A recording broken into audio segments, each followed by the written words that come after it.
মরুভূমির তপ্ত বালুর চেয়েও আজ বেশি উত্তপ্ত মধ্যপ্রাচ্যের ভূরাজনীতি। শান্তির পায়রার বদলে সেখানে যেন ডানা ঝাপটাচ্ছে যুদ্ধের শকুন। প্রকাশ্যে শান্তির কথা বলা হলেও পর্দার আড়ালে চলছে কূটনৈতিক চাল, শক্তি প্রদর্শন আর পাল্টা হুমকি। একদিকে একটি পরাশক্তির হুঙ্কার, অন্যদিকে এক জেডি রাষ্ট্রের আত্মরক্ষার প্রস্তুতি।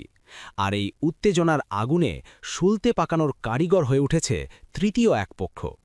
সংঘাতের এই দাবার বোর্ডে পরবর্তী চালটি কার হবে, সেই প্রশ্নেই এখন রুদ্ধশ্বাস অপেক্ষা গোটা বিশ্বের।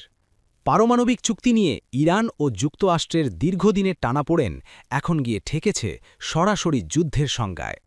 এই উত্তেজনায় নতুন মাত্রা যোগ করেছে ইসরায়েলের গোপন তৎপরতা। ইসরায়েলি সেনাপ্রধান রিয়াল জামিরের ব্যক্তিগত বিমানে করে পেন্টাগনে ঝটিকা সফর যেন পুরো পরিস্থিতিকে আরও বিস্ফোরক করে তুলেছে।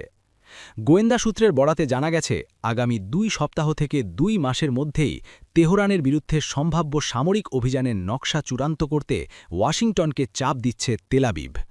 এই তৎপরতাকে অনেকেই দেখছেন মধ্যপ্রাচ্যের জন্য একটি বিপজ্জনক মোড় হিসেবে। তবে ইরানও বসে নেই। হোয়াইট হাউসের নীতি নির্ধারকদের টেবিলে ইতোমধ্যে পৌঁছেছে ওয়াশিংটন পোস্টের একটি বিস্ফোরক প্রতিবেদন। সেখানে স্পষ্টভাবে বলা হয়েছে, যুক্তরাষ্ট্রের যে কোনো সামরিক আগ্রাসনের জবাব দিতে ইরানের রয়েছে ব্যাপক ও ধ্বংসাত্মক সক্ষমতা। পারস্য উপসাগরীয় অঞ্চলে যুক্তরাষ্ট্রের মিত্র রাষ্ট্রগুলোর এক মূল্যায়নে উঠে এসেছে, ইরানের ক্ষেপণাস্ত্র ও গোলাবারুদের নিশানায় রয়েছে অন্তত 10টিরও বেশি মার্কিন সামরিক ঘাঁটি এবং সেখানে অবস্থানরত হাজার হাজার সেনা।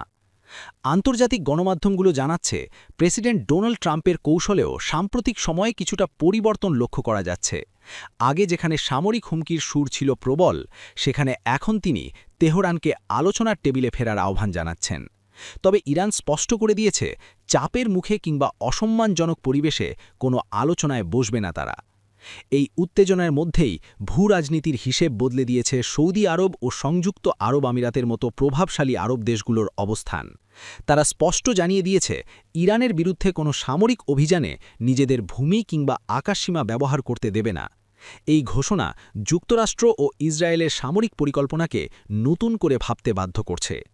বিশ্লেষকদের মতে, একদিকে ইরানের শক্তিশালী ও বহুমাত্রিক প্রতিরোধ সক্ষমতা, অন্যদিকে আরব মিত্রদের অনড় অবস্থান, সব মিলিয়ে মধ্যপ্রাচ্যের বর্তমান সংকট এক জটিল গোলকধাঁধায় আবদ্ধ। সামান্য ভুল হিসেব, ভুল সময়ে নেওয়া একটি সিদ্ধান্ত পুরো অঞ্চলকে ঠেলে দিতে পারে ভয়াবহ ও দীর্ঘস্থায়ী সংঘাতের দিকে। এখন প্রশ্ন একটাই, এই উত্তপ্ত পরিস্থিতি কি শেষ পর্যন্ত কূটনীতির টেবিলে সমাধান পাবে, নাকি ইতিহাসের আরেকটি রক্তক্ষয়ী অধ্যায়ের দিকে এগিয়ে যাচ্ছে মধ্যপ্রাচ্য?